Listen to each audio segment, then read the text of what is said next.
Selamat pagi, shalom buat kita semua. Saya berharap setiap saudara tetap setia dalam channel Suheri Gultom. Saya percaya saudara pasti diberkati dengan firman Allah. Subscribe, like, share, and comment. Jadi berkat bagi banyak orang lain. Banyak orang yang putus asa, banyak orang yang kepahitan, banyak orang yang menderita, banyak orang susah, banyak orang sakit. Mereka membutuhkan Tuhan Yesus. Mereka membutuhkan firman Allah. Lewat tayangan channel Suheri Gultom yang saudara subscribe, like, and share, and comment. Bagikan ke orang lain. Percayalah, saudara sudah terlibat dalam penyebaran firman Allah. Mari kita masuk ke dalam hadirat Tuhan.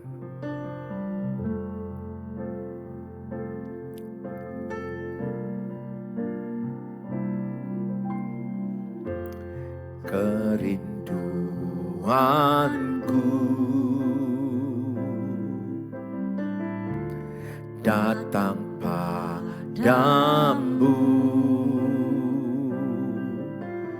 Allah mulia mawar saron ku cinta.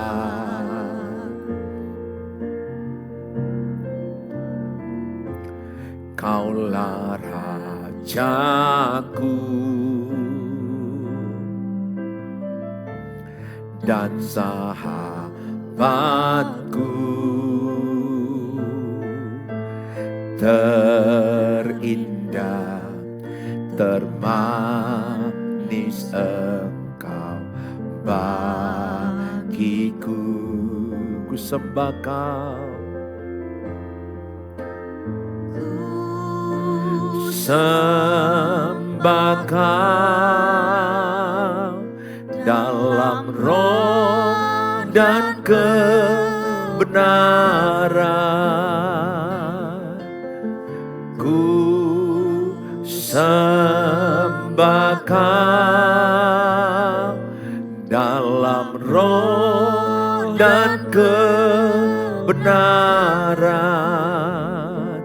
Tak seorang pun jua seperti Kau, Yesus.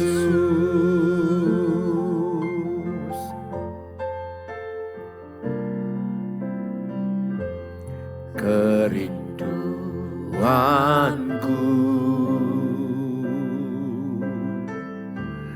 datang padamu, Allah mulia mawar saron ku cinta.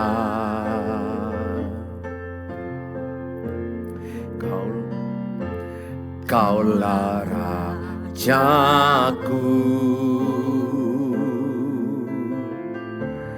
dan sahabatku,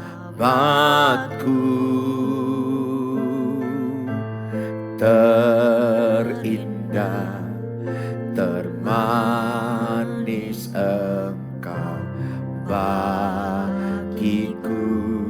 Ku sembah Kau, sembah Kau dalam roh dan kebenaran. Ku sembah Kau dalam roh dan kebenaran. Tak seorang pun jua seperti Kau, Yesus. Ku sembah Kau,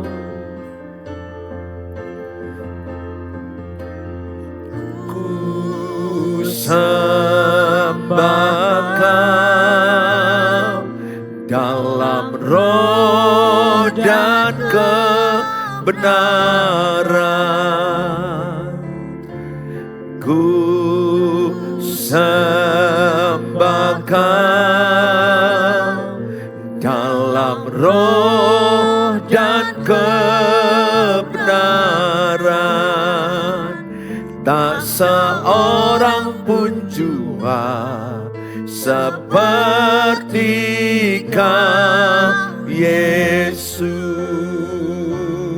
Tak seorang pun jua seperti Kau Yesus.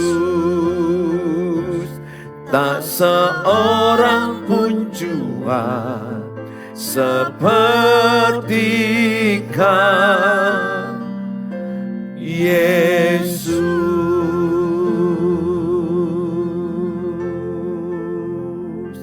Segala pujian dan syukur bagimu. Kami bersyukur. Segala pujian, segala syukur. Tak seorang pun yang seperti Engkau. Tak seorang pun yang seperti Engkau. Engkaulah Raja, Engkaulah satu-satunya. Kami percaya Engkaulah satu-satunya.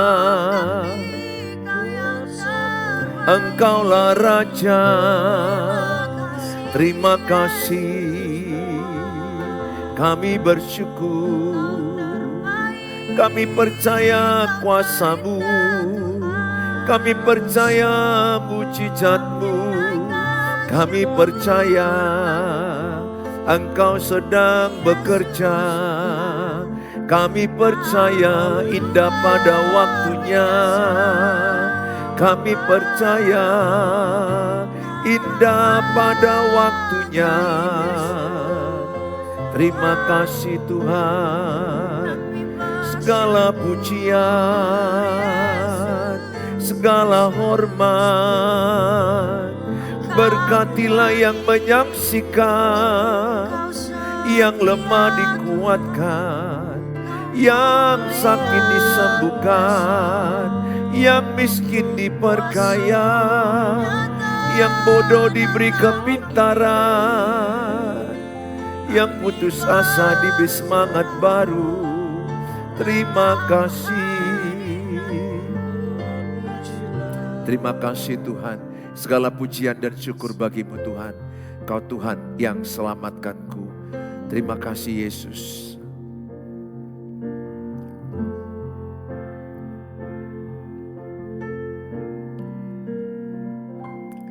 Kau Tuhan yang selamatkanku. Terima kasih Yesus. Kau Tuhan yang pulihkanku. Terima kasih.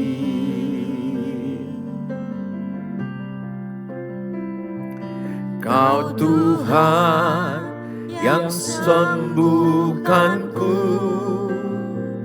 Terima kasih Yesus. Kau Tuhan memberkatiku. Terima kasih. Segala pujian dan syukur. Segala pujian dan syukur hanya bagi-Mu Yesus.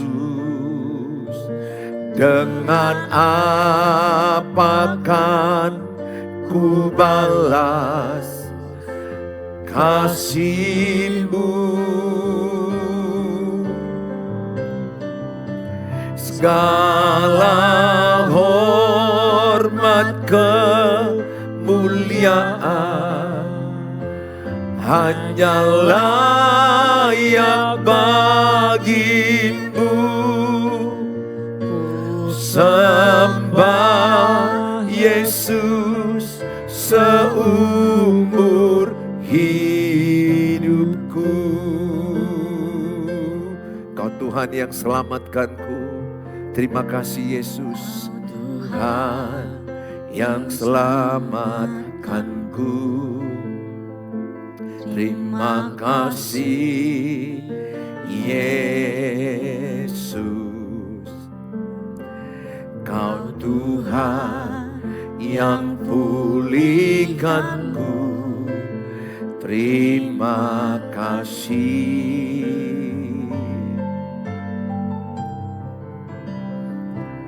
Kau Tuhan yang sembuhkanku.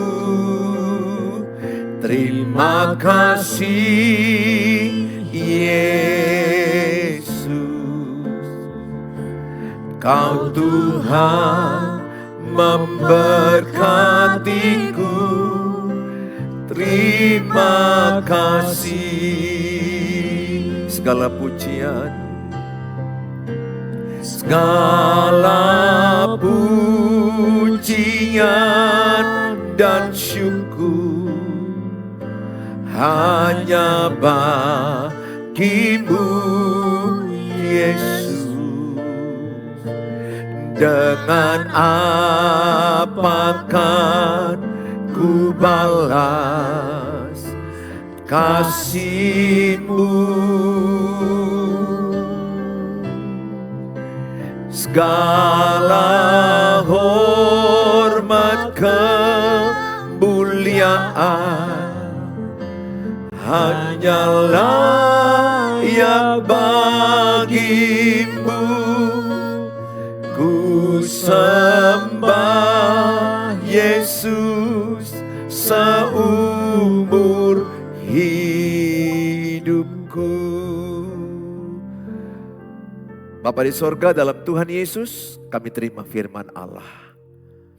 Amin. Saudara yang saya kasihi, hari ini saya memberi tema, buanglah kepahitan. Jangan mau tinggal dalam kepahitan. Setiap kita pasti pernah terkecewakan, pernah terluka, pernah disakiti, dikhianati, dibuat orang tidak adil, diperlakukan tidak adil. Tapi firman Tuhan katakan, buanglah kepahitan.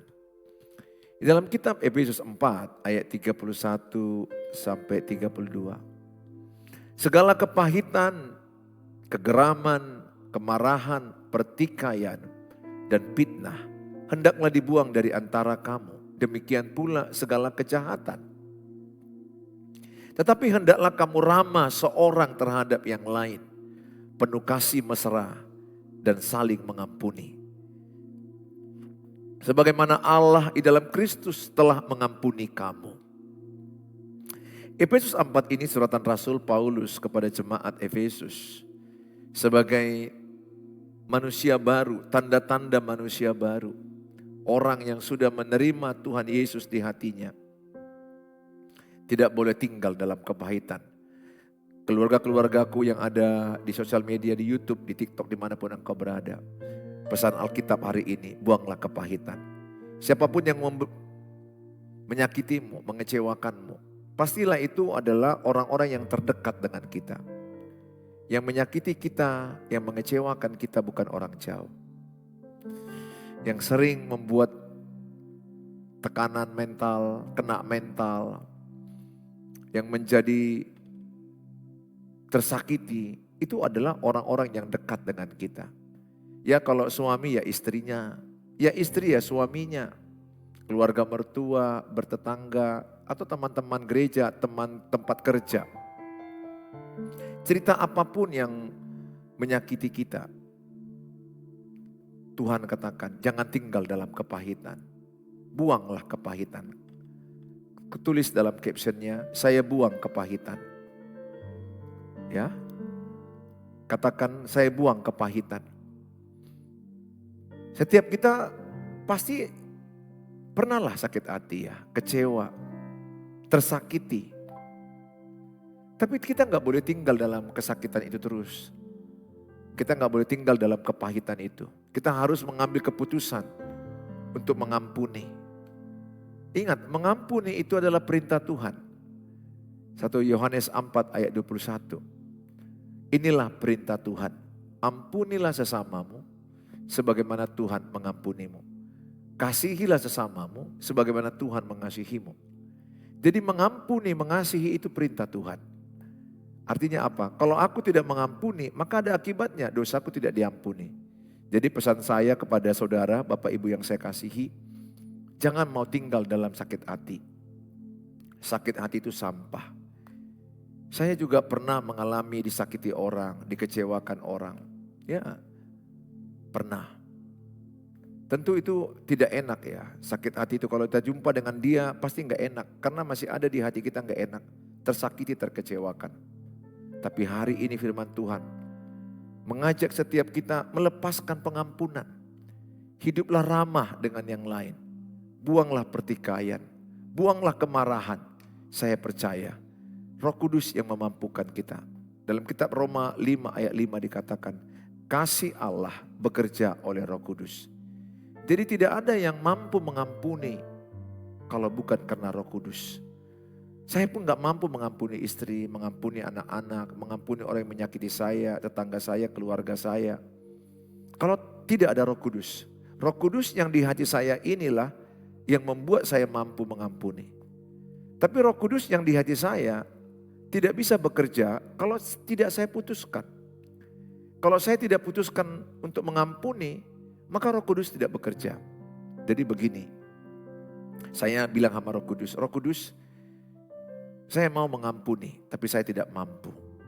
Roh Kudus bicara di hati saya yang memampukan engkau. Setelah saya bilang saya mau mengampuni, tapi saya tidak mampu, tidak lama lagi saya bisa mengampuni. Ya memang ada kasus berat yang sangat butuh waktu mengampuni. Dikhianati, diselingkuhi 10 tahun, 20 tahun, bertahun-tahun itu sangat sakit. Ya, perselingkuhan dalam berkeluarga itu sangat mematikan, sangat menyakitkan, sangat menghancurkan.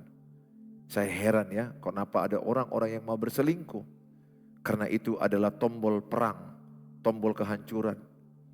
Semoga anak-anak saudara kalau menikah punya pasangan yang setia.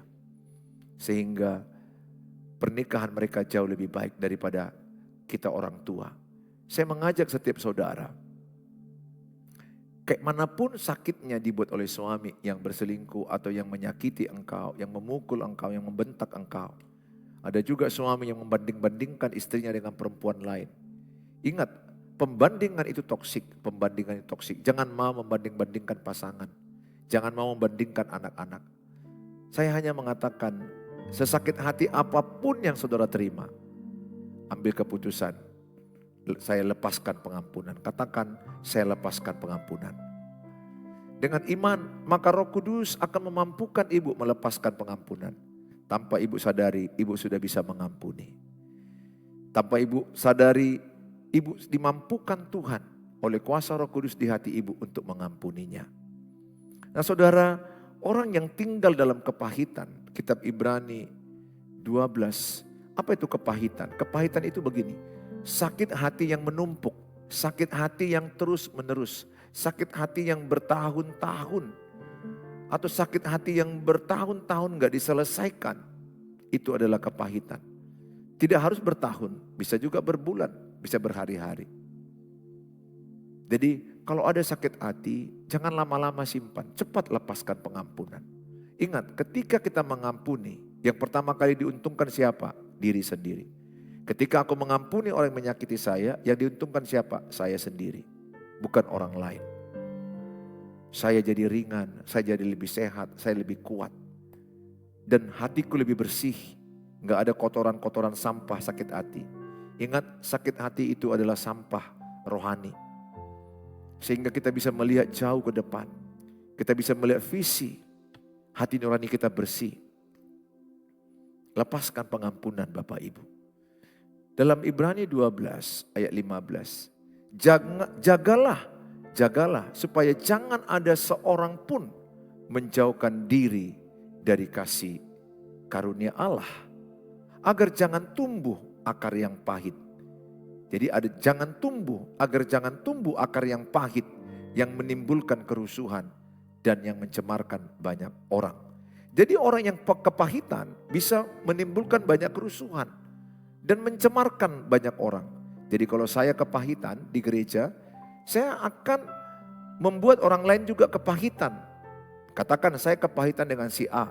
Saya akan mendekati orang supaya orang itu kepahitan dengan si A. Jadi orang yang kepahitan itu, dia suka mencari teman yang sama-sama pahit. Jadi orang kepahitan ini bisa bertemu sama-sama kepahitan. Sehingga mereka membagikan kepahitannya sehingga semakin pahit. Sehingga mereka seperti dikuatkan karena ada kelompok yang kepahitan. Jadi orang kepahitan ciri-cirinya mencari supaya ada orang yang dicemarinya. Bahkan orang yang kepahitan itu juga menimbulkan banyak kerusuhan. Jadi banyak persoalan, di mana-mana dia berada jadi banyak akar pahit. Akar itu artinya terus menerus tumbuh. Tidak disiapkan dia. Dan bisa menimbulkan sakit, penyakit fisik. Sakit jiwa dan sakit fisik. Sama lah itu ibaratnya kayak luka saya. Kalau luka saya ini ada nanah. Dan kemudian luka saya ini ada nanah. Kemudian tidak saya bereskan. Maka luka ini, nanah ini akan berubah menjadi infeksi yang lebih berat. Dan bisa lama-lama menjadi penyakit kanker. Jadi penting sekali membereskan luka itu lebih awal. Kalau luka awal mungkin kasih sabun, dibersihkan selesai. Atau kasih betadin, sudah selesai. Tapi kalau dia ada luka nggak dibereskan, ada nanah, maka lalat datang. Kalau lalat datang, maka dia menimbulkan nanah yang lebih besar. Dan berakibat infeksi yang lebih besar. Yang berujung kepada penyakit yang lebih serius. Saya ajak semua saudara. Jangan tinggal dalam kepahitan. Sesakit hati apapun dibuat edamu, mertuamu, tetanggamu, teman kerja, teman gereja, pasanganmu, anak-anakmu, menantumu. Lepaskan pengampunan. Yang untung pertama kali itu diri sendiri. Dirimu akan sehat rohanimu, akan sehat jiwamu, akan sehat badanimu. Ini pesan firman Tuhan pada hari ini. Jangan tinggal dalam kepahitan, lepaskan kepahitan. Berdamailah dengan rasa sakitmu di masa lalu. Ya, di dunia ini banyak tidak adil. Di dunia ini banyak tidak fair. Di dunia ini tidak tempat keadilan. Dalam Tuhan Yesus ada keadilan. Sehingga banyak manusia terkecewakan, tersakiti. Saya mau katakan, lepaskan pengampunan. Kalau ada sakit hati, engkau berkata, Tuhan aku mengampuni. Kuatkan aku Tuhan. Tuhan aku mengampuni, mampukan aku Tuhan. Lihat, hari demi hari engkau dikuatkan Tuhan, dimampukan Tuhan. Dan kalau engkau mengampuni, Tuhan mengampuni engkau, berkat Tuhan tidak terhalang kepada saudara. Saya rindu setiap saudara dan saya menggenapi firman Allah. Supaya kita mengampuni sesama kita, sebagaimana Tuhan mengampuni kita. Tuhan Yesus memberkati kita, renungan hari ini tidak begitu panjang. Saya tambahkan lagi 1 Yohanes 3:15. Setiap orang yang membenci saudaranya, pembunuh manusia. Dan kamu tahu bahwa tidak ada seorang pembunuh yang tetap memiliki hidup yang kekal di dalam dirinya. Jadi seorang pembenci saudaranya adalah pembunuh manusia. Jadi jangan sampai nanti kepahitan, sakit hati, berakar, tidak disiapkan, berakar kepada kepahitan. Kepahitan berakar menjadi kebencian. Kebencian berakar menjadi dendam. Dendam berakar menjadi geram dan menghasilkan pembunuhan. Dan akibatnya menghasilkan dosa yang sangat mengerikan. Bisa membunuh orang lain. Pesan saya sama saudara, saudara boleh menjaga jarak dengan orang yang toksik. Orang yang mungkin menyakiti saudara itu tidak salah jaga jarak. Karena mungkin sifat dia itu, kata-kata dia itu, dia gak mau pilih. Sehingga kata-kata itu selalu dia pilih yang beracun. Ada orang yang suka memilih kata-kata beracun. Jauhi. Dekatilah orang-orang yang mensupport engkau. Dekatilah orang-orang yang mendukung kemajuanmu. Mendukung perubahan hidupmu. Jauhi orang-orang yang suka memberikan kata-kata yang menawarkan hatimu, yang menyakiti hatimu. Saudara yang kecuali itu pasanganmu ya, pasangan gak bisa dijauhi, anak-anak gak bisa dijauhi. Itu udah keluarga yang harus bersatu, hadapilah dengan Tuhan, minta hikmat. Nah saudara yang saya kasihi, jangan sampai jatuh kepada kebencian. Kebencian jadi dendam, dendam berakibat geram, dan akibat pembunuhan. Dan berujung kepada hal yang lebih buruk lagi. Saudara yang saya kasihi, dalam 1 Korintus 13 dikatakan ayat 4, kasih itu sabar, kasih itu murah hati, kasih itu tidak cemburu, ia tidak memegahkan diri dan tidak sombong. Kasih tidak melakukan yang tidak sopan dan tidak mencari keuntungan diri sendiri. Kasih tidak pemarah, kasih tidak menyimpan kesalahan orang lain. Lihat ayat 1 Korintus 13 ayat 5, kasih tidak menyimpan kesalahan orang lain. Tulis di caption, saya tidak mau menyimpan kesalahan orang lain. Atau tulis captionnya, saya mengampuni. Tulis captionnya, saya mengampuni. Saya melepaskan pengampunan kepada orang yang menyakiti saya. Saya mengampuni mertua saya, puji Tuhan. Ada kata-kata di situ. Saya mengampuni suami saya, puji Tuhan. Ampuni mertuamu, ampuni suamimu, ampuni siapapun yang menyakiti engkau, ampuni istrimu.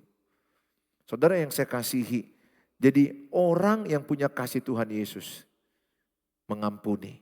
Orang yang punya kasih Tuhan Yesus tidak menyimpan kesalahan orang lain.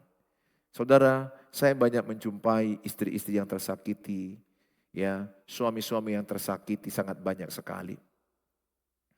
Tetapi saya mau katakan, ingatlah bahwa pasanganmu itu orang yang tidak sempurna.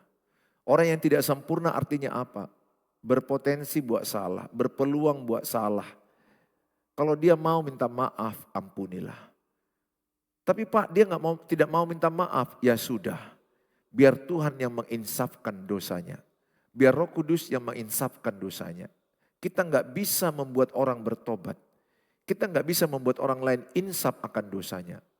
Jadi bagaimana Pak yang saya lakukan kalau suamiku pergi dengan perempuan lain dan melupakan aku 10 tahun. Saya hanya katakan, ibu jangan fokus kepada suamimu lagi. Fokuskan kepada Tuhan. Serahkan dia kepada Tuhan. Biar itu urusan Tuhan. Tuhan yang bekerja kepada dia. Doakan ia. Dan tetap menabur kebaikan. Kalau dia mana tahu WA, apa kabar mama? Katakan aku baik. Bagaimana kabarmu di sana? Dia jawab baik. Ya enggak salah juga berkata, kenapa tidak pulang ke rumah? Pulanglah ke rumah. Saya dan anak-anak menantikanmu. Kami merindukan papa kembali ke rumah. Tapi jangan toksik, jangan kata-kata buruk, jangan kata-kata negatif. Ajak dia dengan kata-kata baik. Kalahkan kejahatan dengan kebaikan. Roma 12 ayat 21. Ciri anak Tuhan, memberkati musuh, memberkati orang yang menyakiti. Jadi kalau dia sudah jauh, WA yang baik-baik. Papa sudah makan, bagaimana kabarmu di sana? Karena si pelakor yang di sana pun berbuat yang baik-baik. Si pelakor itu menservis, memberi makanan. Kalahkan lagi dengan berbuat yang lebih baik. Memang ini tidak mudah. Tapi kalau mau suami kembali, kalau mau istri kembali, tidak ada jalan lain. Alkitab sudah final berkata, kalahkan kejahatan dengan kebaikan. Sebaliknya kalau kejahatan dibalas dengan kejahatan, yang ada kejahatan kuadrat. Semakin parah, semakin hancur anak-anakmu. Semakin tidak ada harapan bertemu. Percaya, orang benar itu mau mengalah. Anak Tuhan Yesus itu mau mengalah. Sabar. Siapa yang membuat ibu mengalah? Siapa yang membuat ibu sabar? Siapa yang membuat ibu mengampuni? Jawabnya Tuhan Yesus. Tuhan Yesus yang memampukan kita mengampuni. Tuhan Yesus yang memampukan saya sabar. Panjang sabar. Saya berdoa.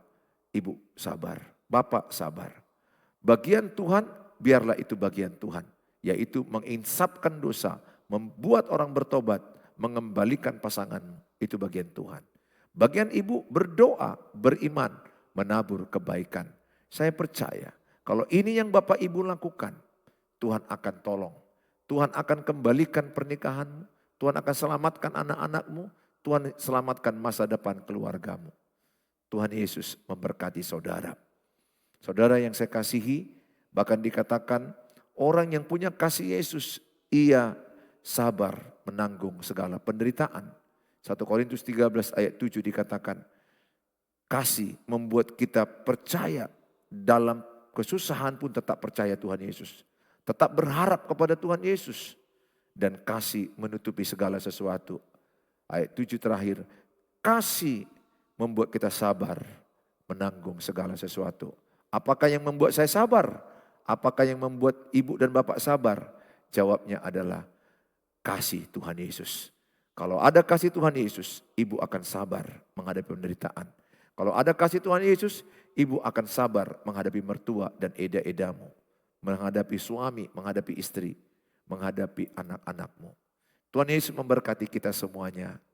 Mari kita berdoa. Bapa di sorga, dalam nama Tuhan Yesus, kami menyerahkan semua keluarga-keluargaku yang sosial media. Tuhan berkati. Mampukanlah mereka oleh kuasa Roh Kudus membuang kepahitan, membuang amarah, membuang geram, membuang pertikaian. Biarlah mereka rukun damai. Terpujilah Engkau Tuhan Yesus sekarang dan selama-lamanya. Berkati mereka yang menyaksikan tayangan ini. Dalam Tuhan Yesus kami berdoa. Amin. Amin. Sampai ketemu di waktu yang akan datang.